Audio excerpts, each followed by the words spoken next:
forced. you, you're in a relationship where you are forced to be. I pity you, because it's supposed to become a willing buyer, a willing seller. If you are not in a relationship where everything is willing, please save yourself early, because there are things that you cannot redeem. You cannot, okay, you can redeem energy, okay, not energy, you can redeem resources, okay, the resources you give into that relationship, but there is something called time and energy. You never go back. The energy that you had when you were a teenager is not the same energy that you have right now. The time you had right that time, when you were a teenager, maybe you are 19. Right now you are 30 something. You can never get back that time. So the moment you find yourself you're in a relationship that you are being forced to do things, that you are being forced to be there, please remember that time, that energy is not redeemable. Appreciation. Let me show you something. Have you ever realized you being told good morning? For example, if you live with someone, you finding cooked breakfast, cooked lunch, cooked supper, ironed clothes, a clean house. Sometimes we think it is normal until the day you will have a hiccup and you start living away from each other. It is when you realize the time, energy, resources that were being used for you to be done those things. I don't know if I'm making sense. So at the end of the day, those things you take it for granted, like it is a must to get them. The day they will be taken out, it is when you will regret not to appreciate that person. Let me tell you something. Sometimes appreciating someone makes that person want to do more, because your heart is of thanksgiving. I don't know if I'm making sense. So you need to be more appreciative with your partner. Wedding night. With my generation right now, I wonder if wedding nights sounds as how they sounded when our parents used to get married. Because that is whatever you're going to do on your wedding night. Most of us did it early.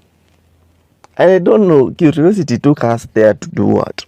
So sometimes you wonder, okay, you want us to go for honeymoon, to do what? Most of us have lived with each other before. We have experienced this thing. So you want us to use all the money we have for a night, for what? For symbolizing it. What are we symbolizing that we didn't symbolize before?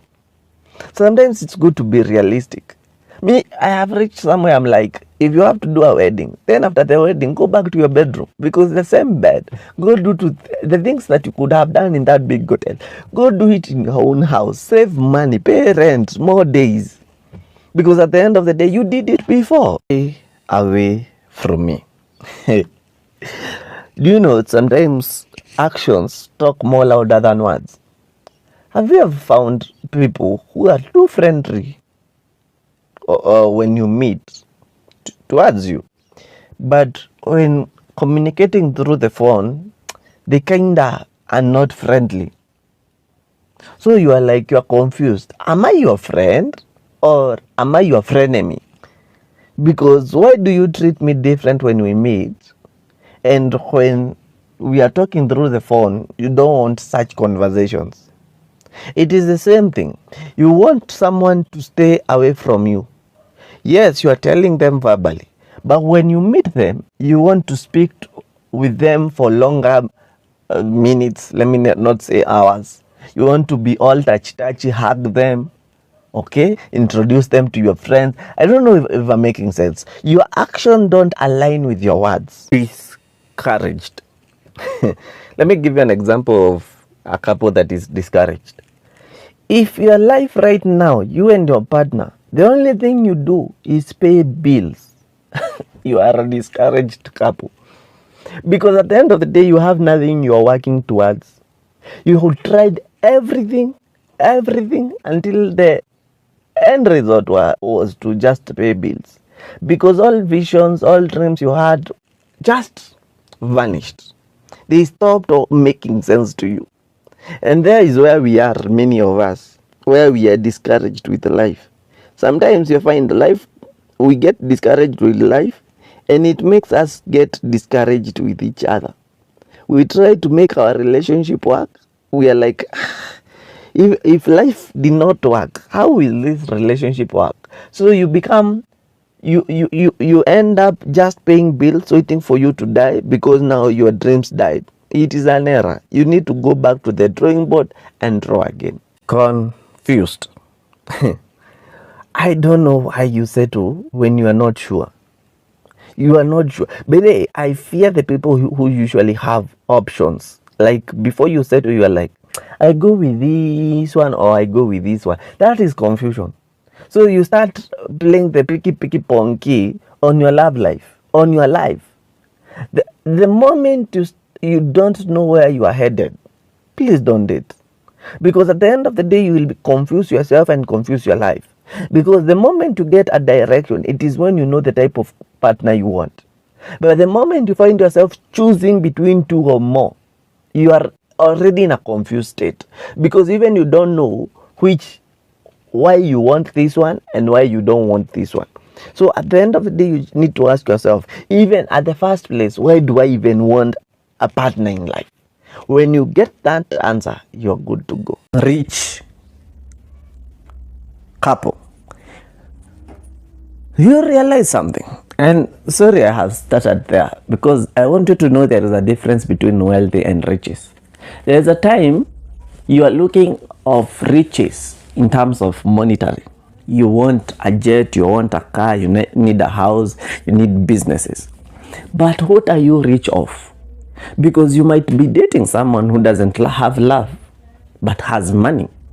This person will mistreat you in those riches, in that wealth. Because there's someone who said, better you have riches inwards than outside. Because whatever is inwards, it is what will be projected outside. So you are looking for a rich man. Does that rich man has the love that you need, the care that you need, the kindness that you need? Because we have seen rich men who are not even providing for their family, but they can provide for their side chicks. Tricks. Have you ever realized everybody is playing a game that most of us don't understand? I usually say this, and this one I will echo. Someone who has not married you legally, not come with stay, please avoid getting pregnant for them. Because the promises you get before the pregnancy, they will be different after you gotten the baby. I have realized that after and before it's different. Because this person tells you, give birth for me and we'll start a family. When we get money, I'll marry you. Ask outside there, how many baby mamas do we have? Why? Because they had a promise. Am I telling you the truth? You know why people get married? They get married because when tough hits the tough, it will be very difficult to get out. So it will glue you together for you to rekindle your love. Now this person just wants a legacy, and you have posted all your life for the tricks. Experiences. Let me echo this. Not because you dated a short person and they mistreated you, that means all short persons are bad.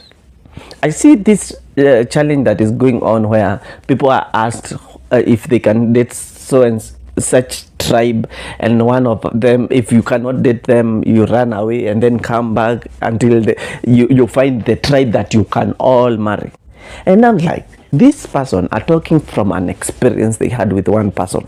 Because I have an error there, because you cannot generalize the whole tribe because of one rotten potato. Am I making sense? So your experiences should not make you fear love or run away from love from certain people because of one person. Am I making sense?